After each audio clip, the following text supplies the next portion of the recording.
What happened today is an utter and monumental screw-up amidst the highest level operators in the United States government. Let's start with the fact that classified information was being discussed on a Signal chat, not classified means, but a Signal chat that could easily be compromised. Add to that they were using a feature called disappearing messages, which is a violation of U.S. law that even classified information and communications should be preserved for history. This is a quote from the actual article. At 11:44 a.m., the account labeled Pete Hegseth posted in Signal a team update. Now, the author says, "I will not quote from this update or from certain other subsequent texts. The information contained in them, if they had been read by an adversary of the United States, could conceivably have been used to harm American military and intelligence personnel. What I will say, in order to illustrate the shocking recklessness of this Signal conversation,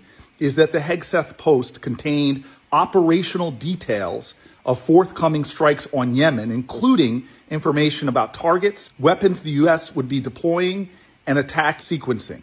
Who was involved in this? The list is outrageous. We have the U.S. National Security Advisor on this text, the head of the CIA, the Secretary of State, the Vice President, the Director of National Intelligence, the Secretary of Defense, the Chief of Staff to the President of the United States, political advisor Stephen Miller, the head of the NSC. This is utterly outrageous, potential violation of U.S. laws, and truly an indication of the unqualified individuals that are leading our nation at this difficult and dangerous time. There must be accountability. I repeat, there must be accountability. Because the questions are, is this the first time they've had such Signal chain conversations? Or is this standard practice amongst the most high-level national security personnel of the Trump administration? Congress must know. The American public must know. So what are you going to do, Republicans who control the House and the Senate? Republicans that I've seen so far have failed to hold one oversight hearing when it comes to serious issues affecting our country.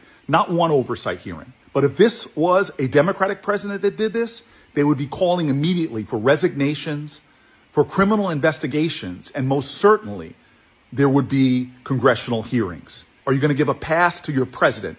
Are you going to submit yet again to his political pressure and put party before principle, put party before patriotism, to put Trump before the national security interests of the United States of America?